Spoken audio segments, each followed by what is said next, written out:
Welcome to the channel. Here, we dive deep into the fascinating world of history, unraveling the stories of legendary figures and powerful dynasties. Today, we explore the intricate and captivating history of the Tudor family tree, uncovering the key players who shaped England's legacy. Let's begin this journey. The Tudor family tree. Who's who? Exploring the legacy, power, and influence of England's dynasty. Part 1.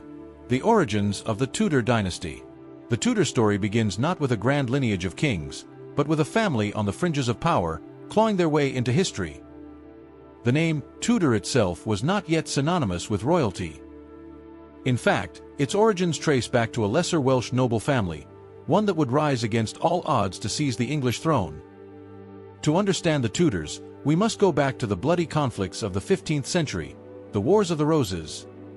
This brutal civil war raged between the House of Lancaster and the House of York, two rival branches of the Plantagenet family, each vying for control of England. Amidst this chaos, a man named Owen Tudor emerged, though he was no king or prince.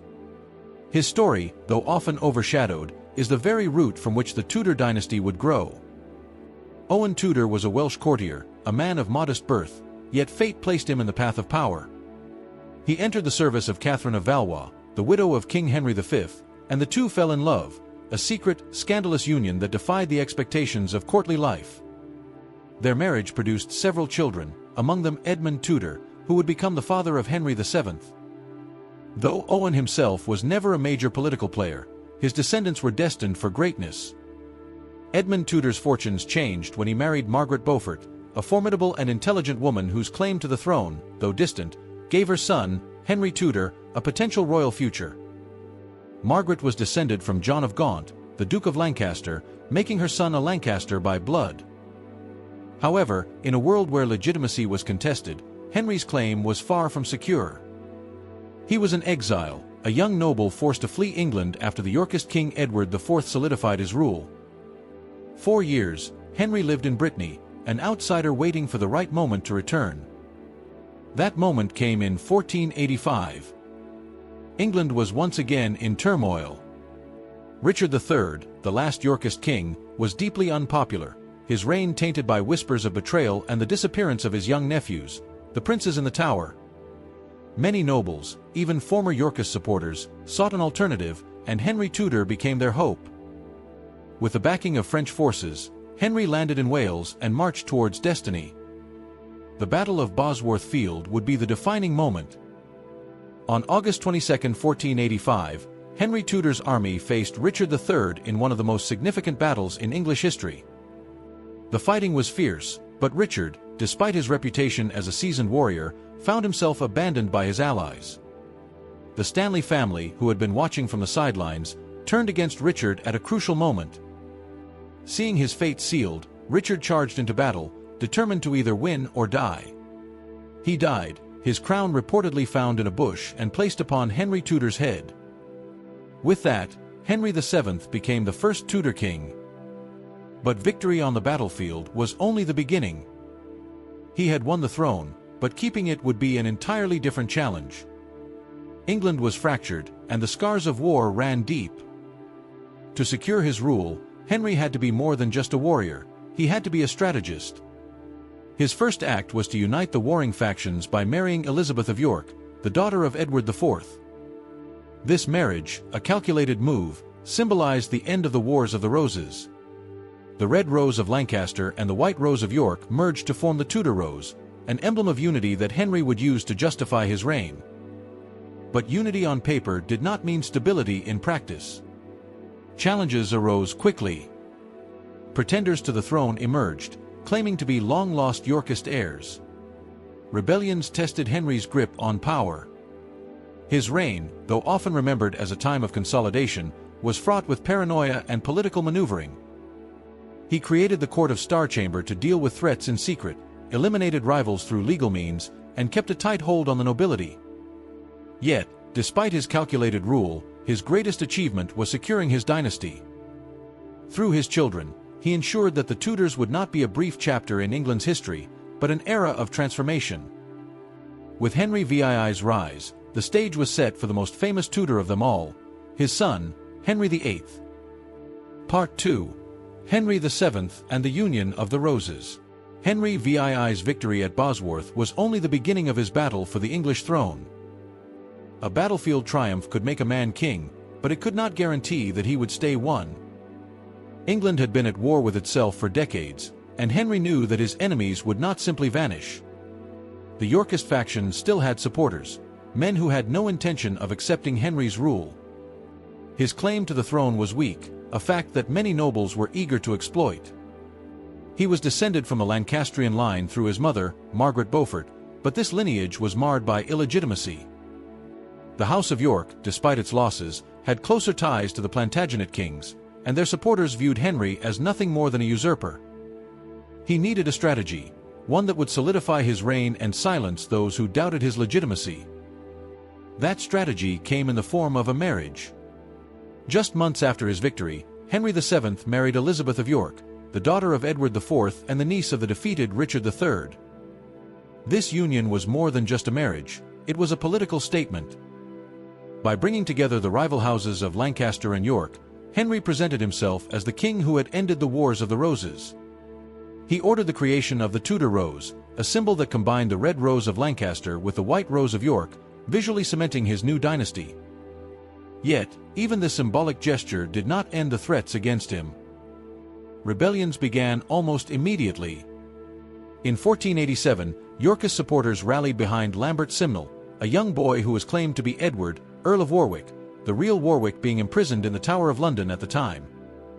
The rebellion gathered enough support to pose a real danger, with an army landing in England to challenge Henry's rule. But Henry was prepared. He crushed the rebels at the Battle of Stokefield, the final battle of the Wars of the Roses. Unlike Richard III, Henry did not rely solely on battlefield victories to secure his position. He understood that true control came from politics and finance. Henry VII's reign was defined by financial caution. He imposed heavy taxes and fines on the nobility, ensuring they could never afford to raise private armies against him. Through careful economic policies, he filled the royal treasury, strengthening the monarchy's power and independence. He also made alliances through marriage. His son Arthur was married to Catherine of Aragon, the daughter of the Spanish monarchs Ferdinand and Isabella, securing an important European alliance. His daughter Margaret was married to James IV of Scotland, creating a link between the Tudors and the Scottish throne that would prove crucial in the future. But Henry was not without his flaws. His paranoia grew as he aged, particularly after the death of his beloved wife, Elizabeth of York, in 1503. He became increasingly ruthless, using his council to extract money from nobles and imprison those he considered a threat. The last years of his reign were marked by suspicion and control, but despite this, his greatest achievement remained intact. He had founded a dynasty. When he died in 1509, the throne passed to his second son, Henry VIII. The boy who would become one of the most infamous kings in English history. Part 3. Henry VIII, the king who redefined England. In 1509, England welcomed a new king, a young, charismatic ruler with boundless energy and ambition. Henry VIII was just 17 years old when he ascended the throne, and with him came the hopes of a fresh, golden age. He was not his father. Where Henry VII had been cautious and calculating, his son was bold and eager for glory. He wanted to be a warrior king, a Renaissance prince, a ruler who would not merely sit on the throne but dominate his kingdom. For a time, it seemed as if he would succeed. His early reign was filled with promise. He married Catherine of Aragon, his brother Arthur's widow, fulfilling a political alliance with Spain. The people adored him, and he surrounded himself with talented advisors. His court was filled with music, feasts, and tournaments, a stark contrast to his father's austere rule. Henry was a skilled athlete, a gifted musician, and a man of deep learning. He was everything a king was expected to be. But beneath the surface, trouble was brewing. Henry's greatest obsession was his legacy. More than anything, he wanted a son, an heir who would continue the Tudor dynasty and secure his place in history. At first, he believed Catherine would provide that heir. She was a devoted queen, intelligent and politically astute, but their marriage produced only one surviving child, a daughter, Mary. As the years passed and no son was born, Henry's frustration grew. His eyes began to wander, and his ambitions took a new and dangerous turn. Enter Anne Boleyn. Unlike many of Henry's mistresses, Anne was different. She refused to be a mere consort. If Henry wanted her, he would have to make her queen. Her charm and intelligence captivated him, but her greatest influence was yet to come. She planted in Henry's mind the idea that his marriage to Catherine was invalid, that God was punishing him for marrying his brother's widow. It was a convenient argument, one that allowed Henry to pursue the annulment he so desperately wanted. But Rome would not grant it. The Pope, under pressure from Catherine's powerful nephew, the Holy Roman Emperor Charles V, refused to dissolve the marriage. Henry was furious. He had been raised to believe in the divine right of kings. How could a pope stand in his way? His answer was radical. If Rome would not grant his annulment, he would break from Rome entirely. Thus began one of the most dramatic transformations in English history, the English Reformation. In 1534, Henry declared himself supreme head of the Church of England, severing ties with the Pope and establishing a new religious order. It was a bold, unprecedented move, one that reshaped not only his reign but the very fabric of the nation. England was now Protestant in name, though much of its population remained Catholic. But Henry's break with Rome was not just about religion, it was about power. By taking control of the church, he gained immense wealth, seizing monastery lands and filling his treasury. He married Anne Boleyn, and in 1533, she gave birth to a daughter, Elizabeth. But still, no son. Anne's fate was sealed. Henry's once passionate love turned cold. Accusations of adultery, whether true or fabricated, led to her execution in 1536. Henry moved on quickly. Jane Seymour, his third wife, finally gave him the son he longed for, Edward. But Jane died soon after childbirth, and Henry's quest for love, power, and security continued. 3 more marriages followed, and of Cleves, Catherine Howard, and Catherine Parr, each reflecting his shifting political and personal needs. By the time of his death in 1547, Henry was no longer the handsome, athletic king of his youth. He was obese, plagued by health issues, and increasingly tyrannical. Yet, his impact was undeniable. He had transformed England, altered its religion, and set the stage for a turbulent future. His children, Edward, Mary, and Elizabeth, were now the future of the Tudor Dynasty. But their reigns would be anything but peaceful. Part 4. The Rise and Fall of Anne Boleyn. Anne Boleyn's rise was unlike anything England had seen before. She was not a foreign princess, not the daughter of a great European power, yet she captivated the most powerful man in the kingdom. Henry VIII was willing to upend the very foundation of England's religious structure to make her his queen. It was a love story that turned into a political revolution, but it would end in tragedy. Anne was born into the ambitious Boleyn family, a family that had risen through courtly connections and political maneuvering. She was educated in the courts of the Netherlands and France, where she developed the wit, charm, and sophistication that would later entrance Henry. When she returned to England, she quickly became a star of the Tudor court, a woman unlike any other. At the time, Henry VIII was still married to Catherine of Aragon.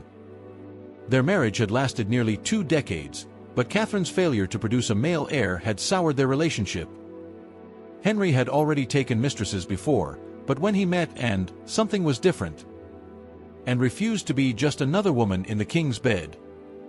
If he wanted her, he would have to make her his wife. Henry was obsessed. His letters to Anne, some of which still survive, reveal a king utterly captivated. But his passion alone could not change the law. The Pope refused to grant Henry an annulment, and the king's frustration turned to fury.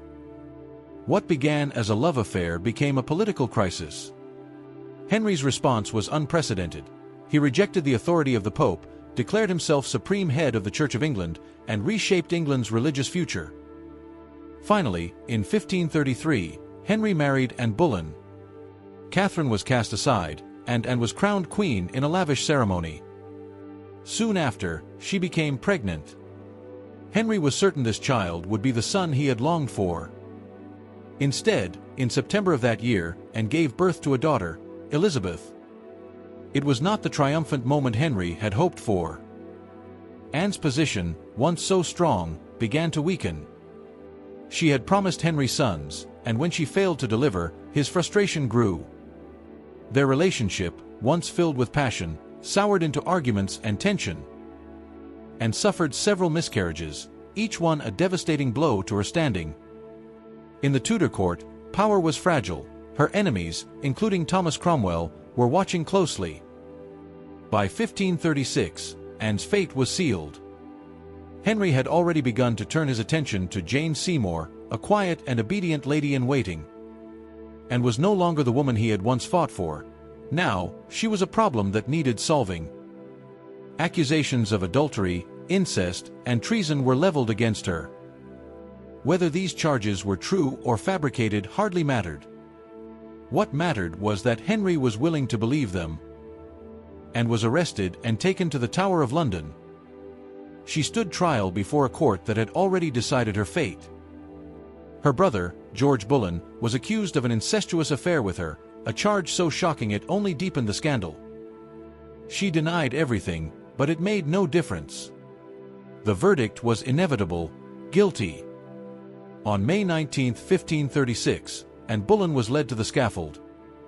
Dressed in a robe of deep gray, she remained composed, even as she faced her execution. She gave a final speech, avoiding any condemnation of Henry, knowing that her daughter's future depended on her words. A French executioner had been brought in to ensure a clean death. With a single swift stroke, and Boleyn's life was ended. Her fall sent a chilling message through the Tudor court. If the Queen herself could be destroyed, no one was safe. Henry wasted no time in moving forward. Just days after Anne's death, he was engaged to Jane Seymour. And had left behind something more powerful than even she could have imagined: her daughter, Elizabeth, a child who would one day surpass them all. Part 5. Jane Seymour, the perfect Tudor queen? And Boleyn's body was barely cold when Henry VIII moved on. Just days after her execution, he was betrothed to Jane Seymour, a woman who was, in many ways, Anne's complete opposite.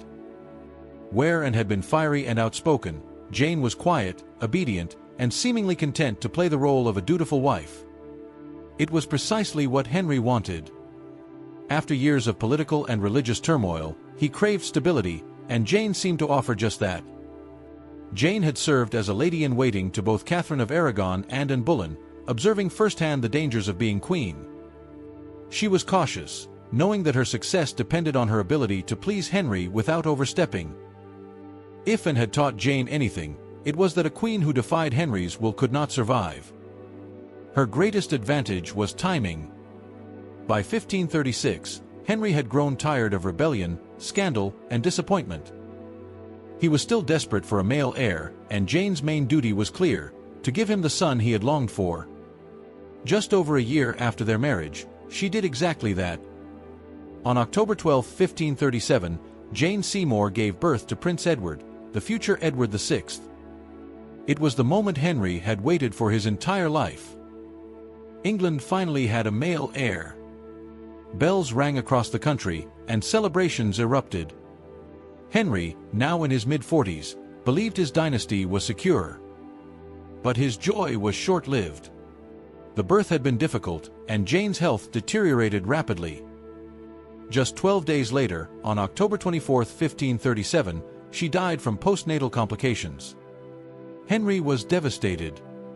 For all his many wives, Jane was the only one to give him the son he so desperately wanted, and for that, he would always cherish her memory.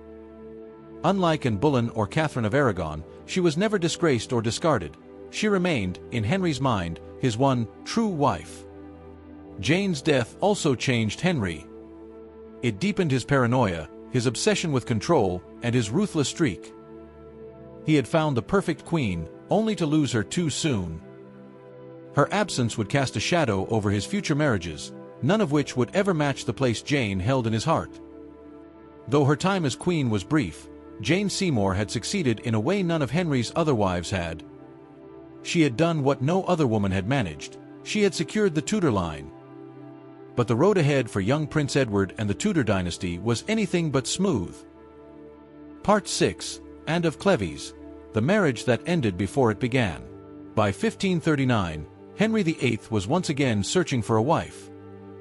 Jane Seymour had been gone for 2 years, and though she had given him a son, Henry's court advisors urged him to marry again. England needed alliances, and the king needed companionship. But Henry was no longer the handsome, athletic prince of his youth. He was aging, overweight, and plagued by ailments. A marriage based on personal attraction was unlikely. This would be a political arrangement. His chief minister, Thomas Cromwell, saw an opportunity. Europe was divided between two major Catholic powers, France and the Holy Roman Empire.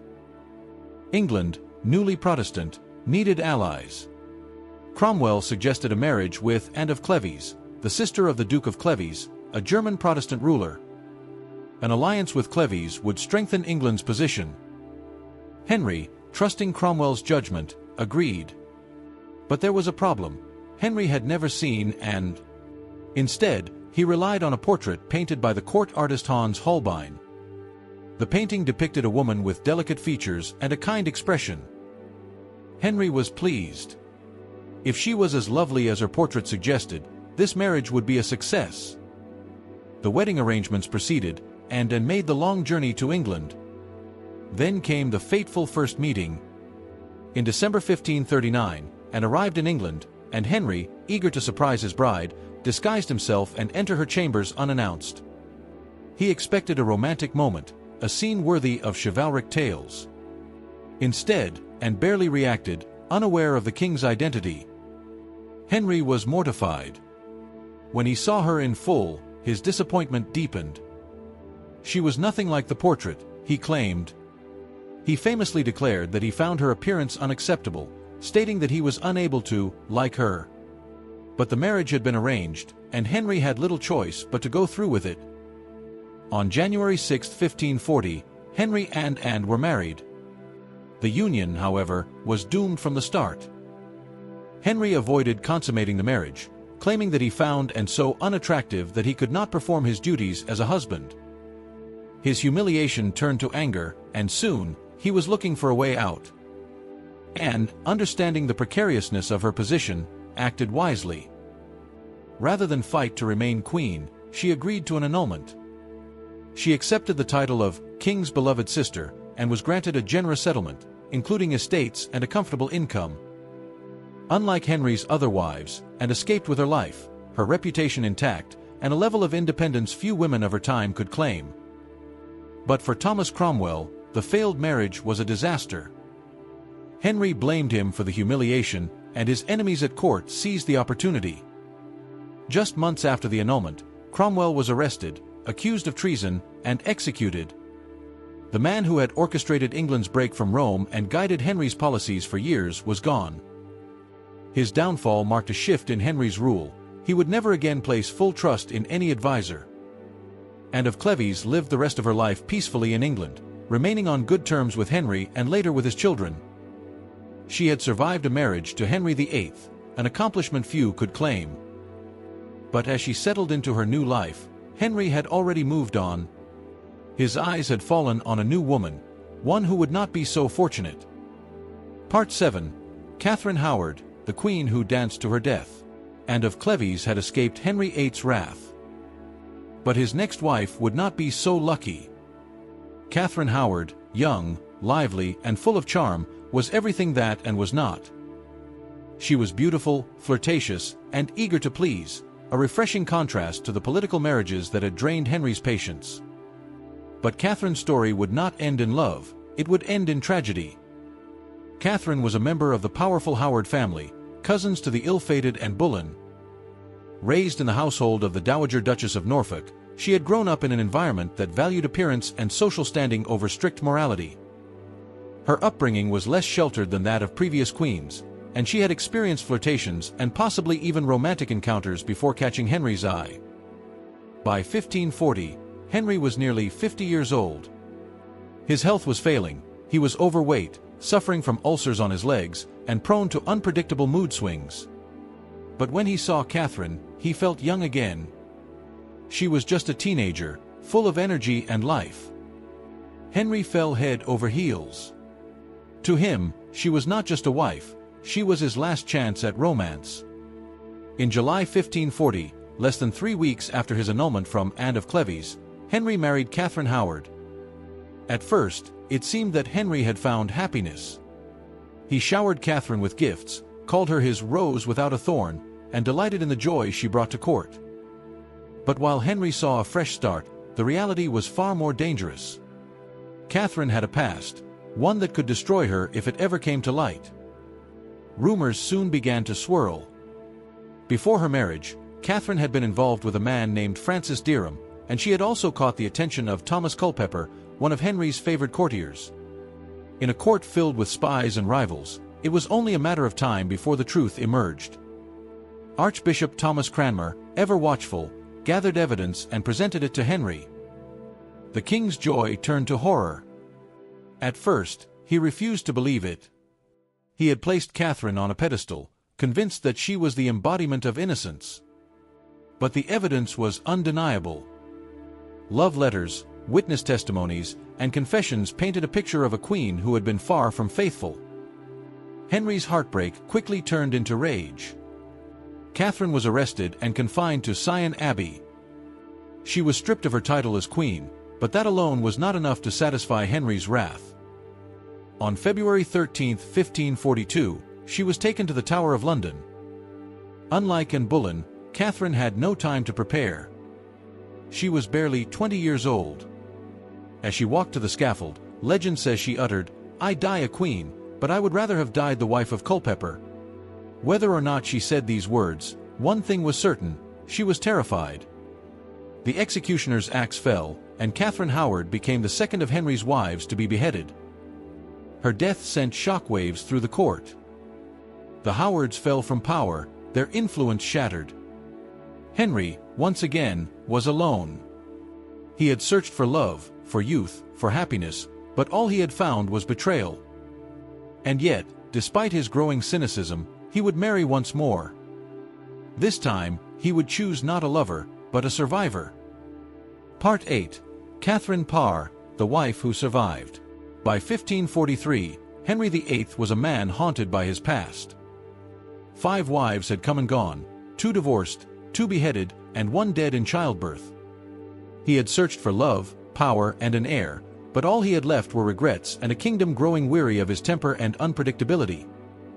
Now in his 50s, plagued by illness, and no longer the powerful figure he once was, Henry needed something different. He did not need a lover or a conquest. He needed a caretaker. He found her in Catherine Parr. Catherine was unlike Henry's previous wives. She was older, more mature, and above all, intelligent. Twice widowed before she caught Henry's eye, she had spent years navigating the complexities of noble life. She was well-educated, deeply religious, and possessed the kind of patience that Henry's volatile personality required. In many ways, she was the ideal final wife. But Catherine was not just a nursemaid to an aging king. She was a reformer, a woman of strong convictions who believed in the new Protestant faith that had reshaped England. She surrounded herself with like-minded scholars and thinkers, engaging in theological discussions and publishing works of her own. Her book, Prayers or Meditations, made her the first English queen to be published under her own name. She was not simply content to exist in Henry's shadow, she had a mind of her own. However, that independence nearly cost Catherine her life. Henry, increasingly paranoid and unpredictable, grew suspicious of her religious views. His court was filled with factions, some supporting Protestant reform, others eager to restore Catholic traditions. Catherine's enemies at court, including Stephen Gardiner, saw an opportunity. They accused her of heresy, claiming that her radical Protestant ideas threatened the stability of the kingdom. A warrant was drawn up for her arrest. But Catherine, ever the strategist, acted swiftly. She approached Henry, humbling herself, claiming that she had only debated religious matters with him to distract him from his pain. Henry, flattered and reassured, dropped the charges. When soldiers arrived to take her away, he dismissed them, stating that his wife was faithful and obedient.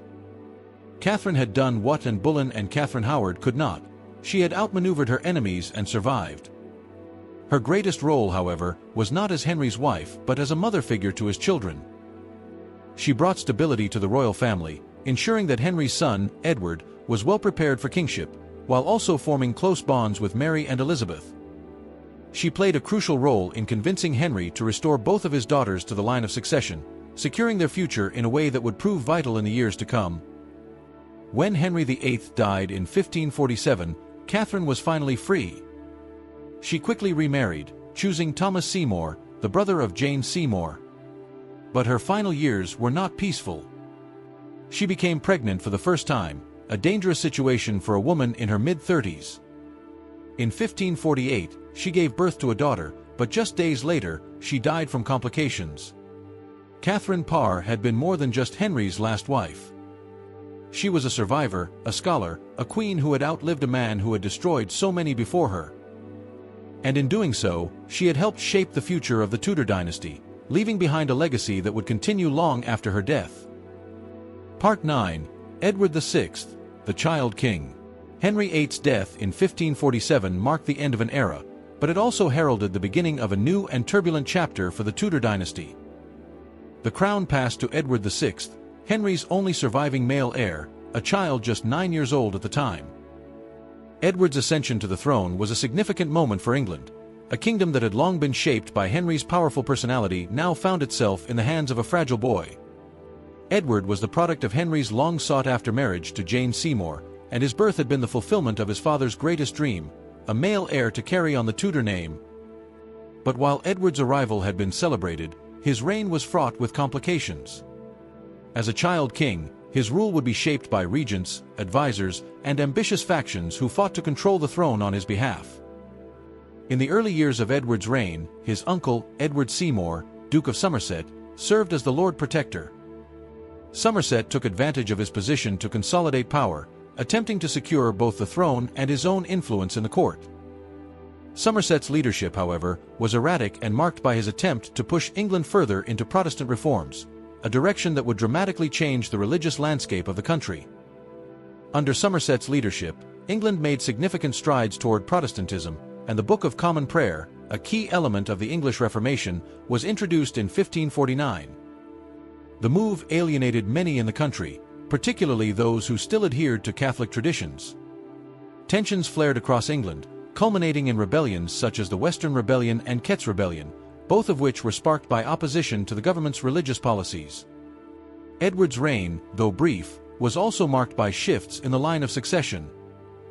Though Edward himself was Protestant, his death would lead to yet another struggle for the throne, one that would ultimately result in the rise of Elizabeth I, the daughter of Henry VIII and Anne Boleyn.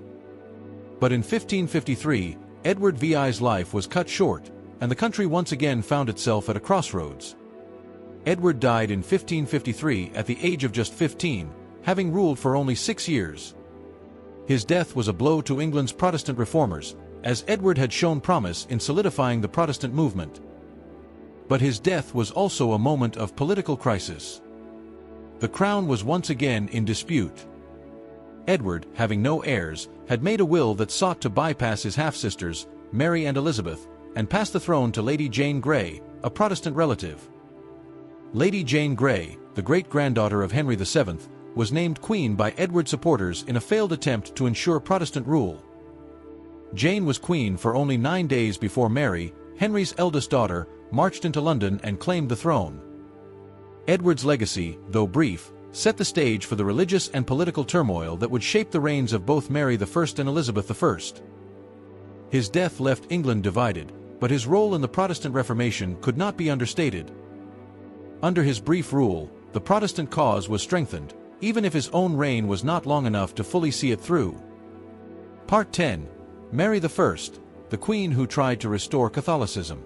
Mary I, the daughter of Henry VIII and Catherine of Aragon, ascended to the throne in 1553, following the death of her half-brother Edward VI. Her path to the crown had been anything but smooth. Edward VI's death had sparked a brief power struggle, with his cousin Lady Jane Grey being declared queen for a mere 9 days before Mary, gathering support, took the throne for herself. But Mary's reign, though not short-lived, was marred by conflict, religious division, and political challenges. From the moment Mary became queen, her primary goal was clear. She sought to restore Catholicism in England, reversing the Protestant reforms her father, Henry VIII, had instigated. Mary's devotion to the Catholic faith was not just religious but deeply personal. Her mother, Catherine of Aragon, had been a devout Catholic, and Mary had been raised in a time when England had been firmly entrenched in Catholicism. Henry VIII's break with Rome, his establishment of the Church of England, and the subsequent Protestant reforms had fractured the nation's religious unity. Mary was determined to undo what her father had done and reassert Catholicism as the dominant faith of England. Her first major act was to marry Philip II of Spain, a Catholic prince who was her cousin and the son of the Holy Roman Emperor, Charles V. The marriage was not one of love but of political necessity, meant to strengthen Catholic influence in Europe and secure a powerful Catholic ally for England. The union was deeply unpopular in England, where many saw it as an encroachment by foreign powers on English sovereignty. The marriage sparked resentment, and it played a significant role in the unrest that followed during her reign. Mary's attempts to re-establish Catholicism were met with fierce opposition. She began her campaign by repealing the laws that had been passed under her father and brother to make England a Protestant nation. But the most infamous and bloody part of her reign came with the Marian persecutions. Between 1555 and 1558, nearly 300 Protestants were executed for heresy, burned at the stake for their refusal to recant their faith. This brutal campaign earned Mary the lasting nickname Bloody Mary, a moniker that would define her legacy in history. Despite her attempts, Mary's reign was largely unsuccessful in restoring Catholicism in England. Her efforts alienated many of her subjects, and the persecutions created lasting divisions within the nation. The execution of prominent Protestant figures like Archbishop Cranmer only fueled the Protestant cause, making Mary's goal of restoring Catholicism ever more difficult to achieve. In addition to religious strife, Mary's reign was also marked by a series of military failures. Her marriage to Philip II resulted in England being drawn into a war with France, a war that ended in humiliating defeat for England. The loss of Calais, the last English possession on the continent, in 1558, was a crushing blow to Mary's reign. It was a symbol of England's diminished status as a European power and a stark reminder of her inability to restore England's former glory. Mary's health, already fragile throughout her reign, began to deteriorate in 1558. She had endured multiple miscarriages during her marriage, and her failure to produce an heir to continue the Catholic line was a bitter blow to her ambitions. After a difficult and painful illness, Mary died on November 17, 1558, at the age of 42. Her death marked the end of the Tudor era for Catholic rule. Despite the controversial and often violent nature of her reign, Mary's efforts were not entirely in vain. She had laid the groundwork for the return of Catholicism under her successor, Elizabeth I, but not in the way she had hoped. Part 11. Elizabeth I, the Virgin Queen. Elizabeth I, the last monarch of the Tudor Dynasty, ascended to the throne in 1558 following the death of her half-sister Mary I. Her reign, often referred to as the Elizabethan era, was one of the most transformative periods in English history. Elizabeth's ascent was not merely the end of her sister's reign but the beginning of a new age, an age of exploration, cultural renaissance, and religious consolidation. Elizabeth, the daughter of Henry VIII and Anne Boleyn, had been born into a world of chaos and political intrigue. Her mother's execution had cast a long shadow over Elizabeth's early life, and for much of her youth, she was seen as a bastard, a pawn in the dangerous political games of her father, siblings, and various factions at court. Her claim to the throne was often questioned, and her position precarious. But when Mary I died, Elizabeth's moment arrived, and she seized it with remarkable poise. One of the first acts of Elizabeth's reign was to restore Protestantism in England. Unlike her sister, Elizabeth's approach was one of moderation, seeking a middle ground between Catholics and Protestants. The Elizabethan religious settlement of 1559 established the Church of England as the national church, reinstating Protestant practices but maintaining some Catholic-like rituals to placate more conservative factions. Elizabeth's religious compromise allowed her to consolidate power, as it reconciled many of the tensions that had marred her predecessors' reigns. But Elizabeth's religious policies also set the stage for conflict with Catholic powers in Europe. Her Protestant leanings made her the sworn enemy of Catholic monarchs, particularly Philip II of Spain, who had been married to her sister, Mary. The tension between England and Spain would come to a head in 1588, when Philip sent the Spanish Armada to invade England. Despite overwhelming odds, Elizabeth's forces, bolstered by favorable winds, decisively defeated the Armada, cementing her reputation as a powerful and capable monarch.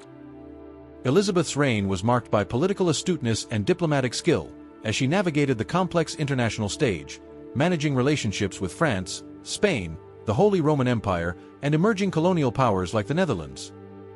Her savvy diplomacy allowed England to flourish in trade, exploration, and global influence. The Age of Discovery saw English explorers like Sir Francis Drake and Sir Walter Raleigh embark on voyages that would expand England's presence in the New World. Elizabeth's patronage of the arts also made the period one of cultural flowering, with Shakespeare, Marlowe, and other playwrights crafting works that would define the English literary tradition. Despite her successes, Elizabeth's reign was not without its challenges. Her refusal to marry, often referred to as her Virgin Queen status, was a matter of both personal choice and political necessity. Elizabeth understood that marrying a foreign prince could potentially diminish her power and make her subject to the whims of her husband. Her independence and single status were symbolic of her strong leadership, but they also isolated her in a court filled with suitors and political rivals, each eager to sway her decisions. Elizabeth's refusal to name a successor before her death only deepened the uncertainty that surrounded the end of her reign. Throughout her life, she had never married, and her inability to produce an heir left England's future precarious. She was the last of the Tudors, and with her passing, the throne would pass to James VI of Scotland, the son of Mary, Queen of Scots, thereby uniting the crowns of England and Scotland.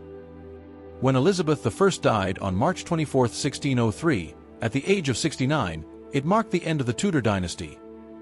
The Elizabethan age had been a time of great triumphs, but also significant hardships, and her reign was a delicate balance of power, politics, and diplomacy. Her legacy, however, endures as one of England's greatest monarchs. Elizabeth I shaped the course of English history in ways that no other Tudor could have, and her reign set the stage for the Stuart dynasty, which would bring both unity and division to Britain in the centuries to come. Part 12. The End of the Tudor Dynasty, a New Beginning for England. The death of Elizabeth I in 1603 marked the end of the Tudor dynasty, bringing with it the close of one of the most remarkable chapters in English history. The Tudors had reigned for over a century, and in that time, they had transformed England from a nation fractured by civil war and religious strife into one of Europe's dominant powers. Yet, as the last Tudor queen passed away without a direct heir, England faced a moment of uncertainty and transition. With no children of her own, Elizabeth's death left the throne open, and the country found itself caught in a succession crisis. Elizabeth had never married, and although she had been courted by many suitors throughout her reign, her refusal to name a successor created a void in the royal line. The answer to the succession dilemma came from an unlikely place: Scotland. James VI of Scotland, the son of Mary, Queen of Scots, and the great-great-grandson of Henry VII, was Elizabeth's closest relative. Despite the fact that Elizabeth had kept the Stuart family at arm's length throughout her reign, she had quietly recognized James as her heir in the event of her death. Upon her passing, James was immediately proclaimed King James I of England, uniting the crowns of England and Scotland under one ruler for the first time in history. This marked the beginning of the Stuart dynasty and the end of the Tudor line. James I's ascension to the English throne brought both unity and division to Britain. Though the crowns were united, England and Scotland remained separate kingdoms, each with its own distinct culture, laws, and parliament. The union of the crowns did, however, establish the foundation for the eventual political unification of the British Isles, even though this would take centuries to fully materialize. For the Tudors, their reign had been one of immense transformation, but it was not without its flaws. The dynastic instability they had faced, beginning with Henry VII's rise to power and continuing through the turbulent reigns of Henry VIII's children, had been a constant thread in their history. Yet, for all its turbulence, the Tudor dynasty left a legacy that shaped England's future in profound ways. Under the Tudors, England experienced the beginnings of the English Renaissance, a period of cultural flourishing that would shape the arts, literature, and science for generations. The works of Shakespeare and the exploration of the New World were just the beginning of what would become England's golden age of global influence. The monarchy had also emerged stronger than ever, as the Tudors had reinforced the idea of royal absolutism, establishing the monarchy as the central authority in English politics. The seeds of England's future greatness had been sown during the reigns of Henry VIII, Elizabeth I, and their successors. But with the end of the Tudor dynasty came a new age, one that would be marked by challenges of its own. The Stuart monarchy, though linked by blood to the Tudors, would face its own battles with Parliament, religious conflict, and a changing world order. The transition from Tudor to Stuart rule was not a smooth one, and the 17th century would prove to be a time of upheaval for the British monarchy. Still, the end of the Tudors did not diminish their lasting influence. The events and people of the Tudor era, the wars, the marriages, the betrayals, and the triumphs, continued to shape the political and cultural landscape of England for centuries to come. The Tudor family tree, with all its complexity and intrigue, is not just a record of rulers and relationships. It is the story of a nation's evolution from medieval feudalism to a modern power. The impact of the Tudors can still be seen today, in the institutions they created, the traditions they established, and the very identity of England itself. Part 13. The Legacy of the Tudors. How their influence shaped modern England. The end of the Tudor dynasty in 1603 did not mark the end of its influence on English society and the broader world. The Tudors, over the course of their reign, had left an indelible mark on the structure of the monarchy, the religious landscape, the arts, and the nation's global influence. Their actions would continue to reverberate through English history, shaping the trajectory of not only the monarchy but also the society and culture they helped to cultivate. One of the most lasting aspects of Tudor rule was the consolidation of the monarchy's power. Under Henry VII, the foundations of a more centralized and controlled monarchy were laid, moving away from the feudal, decentralized system that had dominated medieval England. Henry VIII's assertion of the supremacy of the crown, particularly through his break with Rome, further reinforced royal authority, positioning the monarch as the unquestionable head of both church and state. This principle of royal supremacy became a key aspect of English governance and continued to shape the role of the monarch in England for centuries to come.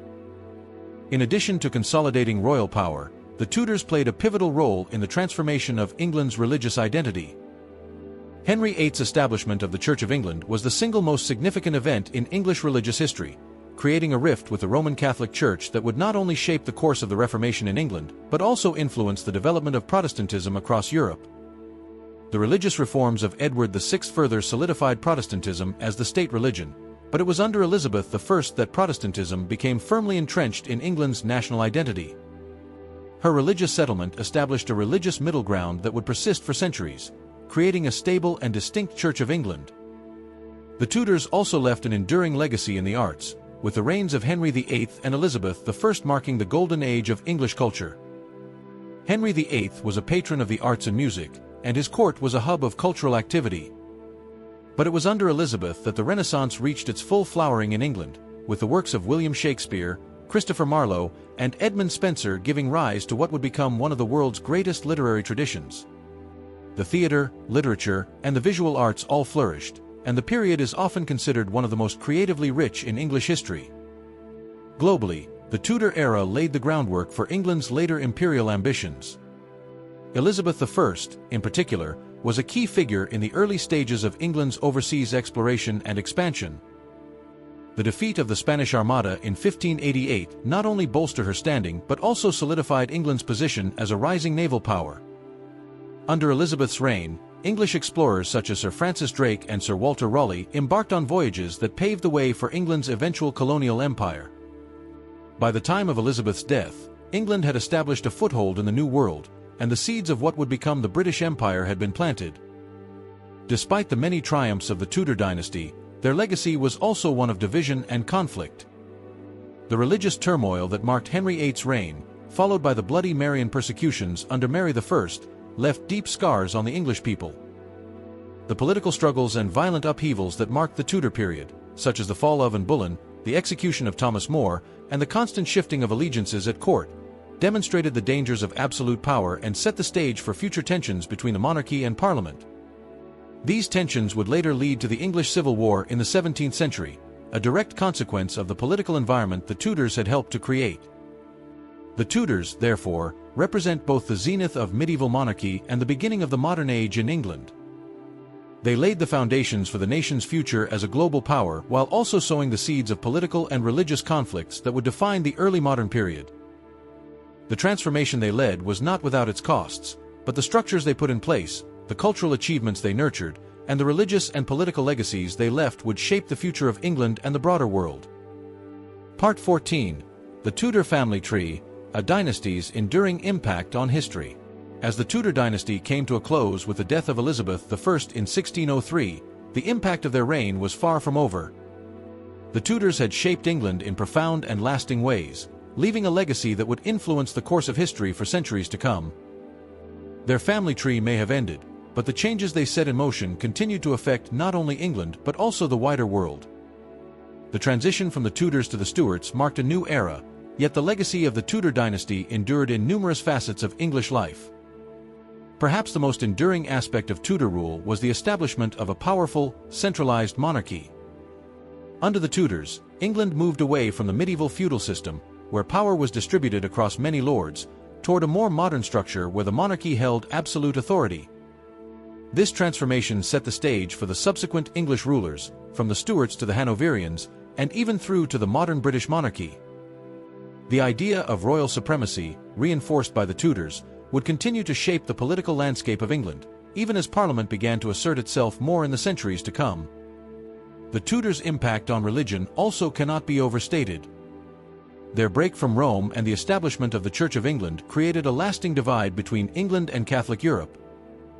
The religious schisms of the Tudor period, driven by Henry VIII's need for a male heir, Edward VI's Protestant reforms, and Mary I's attempts to restore Catholicism, set the stage for centuries of religious tension, not only in England but across Europe. Elizabeth's eventual success in stabilizing Protestantism within the country ensured that England would remain a Protestant nation, influencing the political and religious landscape for generations to come. Beyond politics and religion, the Tudors left a cultural legacy that still resonates today. The English Renaissance, which flourished under Henry VIII and reached its zenith under Elizabeth I, ushered in an age of intellectual, artistic, and scientific exploration. The works of Shakespeare, Marlowe, and other playwrights during the Elizabethan era laid the foundations for English literature, influencing not only subsequent generations of writers but also global literary traditions. The cultural boom during the Tudor period established England as a cultural powerhouse, and its legacy in the arts is still celebrated around the world. Furthermore, the Tudor era played a crucial role in England's global ascent. The Age of Exploration, encouraged and supported by Elizabeth I, marked the beginning of England's expansion beyond Europe. The defeat of the Spanish Armada, the first English ventures into the New World, and the groundwork for later colonial enterprises were all direct results of Tudor foreign policy. Elizabeth's reign in particular set England on the path to becoming a global empire, though it would be several more centuries before this ambition would fully unfold. However, the Tudors also left a legacy of conflict and division. The struggles for power, whether through bloody court intrigues, religious persecution, or the constant political upheaval, left deep scars in the fabric of English society. The stark divisions between Catholics and Protestants, exacerbated by the Tudors' policies, created a fractured religious landscape that would contribute to the tensions of the English Civil War and the eventual rise of constitutional monarchy in the 17th century. These internal conflicts would serve as a backdrop for England's later development, influencing the balance of power between the monarchy and Parliament. In the end, the Tudor dynasty's influence continued long after their direct line ended with Elizabeth I. The legacy of the Tudors was not simply one of monarchs and politics. It was a legacy that helped shape the identity of England and its place in the world for generations to come. Their reigns were characterized by enormous change, religiously, politically, and culturally, that still echoes today. The final chapter of the Tudor family tree might have concluded with Elizabeth's death, but their impact was woven into the very fabric of English history, ensuring that their names, their triumphs, and their failures would never be forgotten. The story of the Tudors remains one of the most fascinating and complex in history, and their family tree is an enduring testament to their legacy. The names of Henry VII, Henry VIII, Edward VI, Mary I, and Elizabeth I may no longer reign on the English throne, but the world they shaped continues to carry their influence, and their place in history is firmly secured. Thank you for joining us on this journey through the Tudor family tree. We hope you enjoyed exploring the incredible legacy of one of England's most influential dynasties. Don't forget to like, subscribe, and hit the bell for more historical deep dives. Until next time, stay curious and keep learning.